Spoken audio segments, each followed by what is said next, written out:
வந்து எடுத்துக்கோங்க. இவங்க தீட்சை வாங்கணுன்ட்டு வராங்க. தீட்சை வாங்க முடியாமல் போயிடுச்சு. அப்போ நான் பாவம் பண்ணனான்னு கேட்டால் அப்படி நம்ம எடுத்துக்கக்கூடாது. ஒன்று. ரெண்டாவது, இவன் கிளாஸுக்கு வரும்போது உயிர் போயிடுச்சே அப்படியும் எடுத்துக்கிட்டாலும் அதை பற்றி நமக்கு ஒன்றும் கவலை இல்லை. ஆனால் அப்படியும் எடுத்துக்கொள்ளக்கூடாது. இந்த உலகம் உங்களை அவ்வளோ ட்விஸ்ட் பண்ணும். நிறைய சம்பவங்களை கொண்டு வந்து கண் முன்னே நிப்பாட்டும். அப்போ நீங்கள் என்ன பண்ணணும்னா, நீங்கள் சொல்கிறீங்களா புண்ணியத்தை எப்படி சம்பாதிக்கிறேன், இப்படி வேண்டினீங்கன்னாவே புண்ணியத்தை சம்பாதிச்சிருவீங்க. எத்தனை டைம் இறந்ததுக்கு மட்டும் இல்லை, ஒரு உயிர் நல்லா இருக்கணுன்றதுக்காகவும் ஒருத்தன் புத்தி கெட்டு திரியிறான் அப்படின்னா அவனுக்கு புத்தியை கொடுன்னு வேண்டினாலும் புண்ணியத்தை சேர்ப்பீர்கள். இவனுக்கு ஞானத்தை கொடு என்று வேண்டினாலும் நீங்கள் அந்த புண்ணியத்தை சேர்ப்பீர்கள். இந்த உயிருக்கு தெளிவை கொடு, இதுக்கு நல்ல சாப்பாட்டை கொடு, நல்ல பொருளாதாரத்தை கொடுன்னு எத்தனை டைம் நம்ம வேண்டியிருக்கோம்?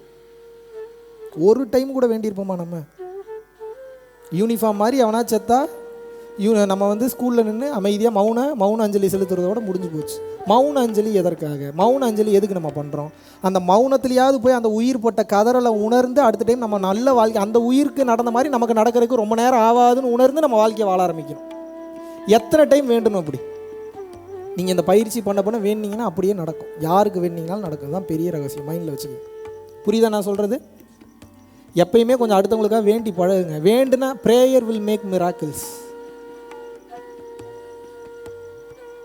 நீங்கள் வேண்டுறது எவனும் கேட்கலன்னு நினைக்காதீங்க. எல்லாரும் கேட்டுட்டு இருக்காங்க, பக்கத்துலேயே எனக்கு வாட்ச் பண்ணிட்டு இருக்காங்க.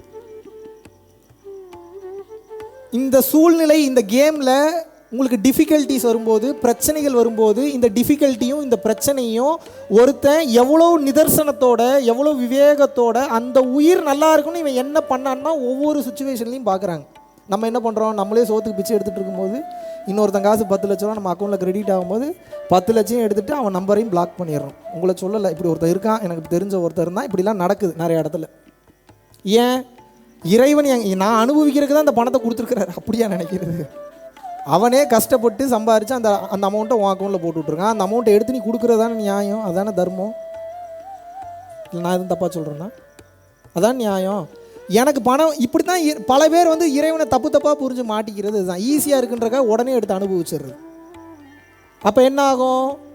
அவன் உங்களை சோதிச்சிருக்கான். அந்த மாதிரி சூழ்நிலையிலையும் இவன் தர்மத்தோடு செயல்படுறானா, அந்த பணத்தை எடுத்து இன்னொருத்தவங்க கொடுக்குறாங்களான்னு செயல்படுறதுக்காக நோட்டீஸ் பண்ணுறான். ஆனால் தோத்துடுறீங்க. முக்கால்வாசி பேர் அதில் தோத்துடுறீங்க.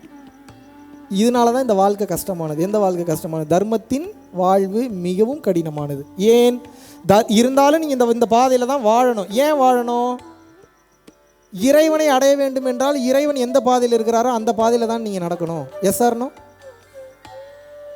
எனக்கு ஈஸியாக இருக்குங்க இந்த ரூட்டு, குறுக்கு வழியாக இருக்குது, பக்கமாக இருக்குது, கல் முள் இல்லாமல் இருக்குது, செருப்பு போடாமல் கூட இந்த ரூட்டில் போகிறதுக்கு நல்லா இருக்குன்னா போய் நரகத்தில் தான் நீங்கள் விழுவீர்கள். ஏன்னா அது கலர் கலராக காமிச்சு தான் இழுக்கும் உங்களை. ஃபஸ்ட்டு டிசைனாக காமிச்சு இழுக்கும். ஒருத்தன் செத்து மேலே போகிறானா, போனோடனே லெஃப்ட் சைடு சொர்க்கம் இருக்கான், ரைட் சைடு நரகம் இருக்கான். சொர்க்கத்தை பார்த்தா வெளியில் கேவலமான உருவம். என்னடா சொர்க்கம்னா இவ்வளோ கேவலமாக இருக்குது, நிற்கிறவன் எவனும் சரியில்லை, சொர்க்கம்ன்ற நேம் போட கேவலமாக இருக்குது. சொர்க்கத்தில் எங்கடா நேம் போட வச்சாங்கன்னு கேட்காதீங்க, கதையை மட்டும் கேளுங்க. பார்க்குறான், இந்த பக்கம் ரைட்டில் திரும்புகிறான், நரகம்னு அழகாக எழுதியிருக்கானுங்க. அடடா 4-5 பணிப்பெண்களுக்கு மேலே முன்னாடி நிற்கிறாங்க. வாங்க வெல்கம் அப்படின்றாங்க. உள்ளே போனால் ஐயோ இழுக்குது. உள்ளுக்குள்ளே போனால் டிசைனா கலராக அழகு என்ன, கலரான பொருட்கள் என்ன, உணவு என்ன, அவ்வளோ இருக்குது. அப்போ தான் இவனுக்கு ஒரு உண்மை தெரிய வருது. ஆஹா, கீழே இவ்வளோ நாள் சொர்க்கத்தை தான் நரகம்னு சொல்லியிருக்காங்க, நரகத்தை தான் சொர்க்கம்னு சொல்லியிருக்காங்க, இந்த முட்டா புயலுங்களுக்கு தெரியலன்ட்டு உள்ளே பூந்துட்டான். உள்ளே பூந்தானே வாடா அப்போன்னு சொல்லி கலரு சேஞ்சு பூரா பேய் பிசாசாக மாறுது. இப்போ நீங்கள் இதில் என்ன தெரிஞ்சுக்கணும் அப்படின்னா, பெரிய தத்துவத்து விளக்கத்துக்கெலாம் இதுக்குள்ளெல்லாம் போகாதீங்க. நரகம் எப்பயும் பார்க்க கலர்ஃபுல்லாக இருக்கும். எப்படி இருக்கும்? கலர்ஃபுல்லாக இருக்கும், சூப்பராக இருக்கும், அனுபவிக்கணும்னு தோணும், உடனே கைப்பற்றிடணும்னு தோணும்.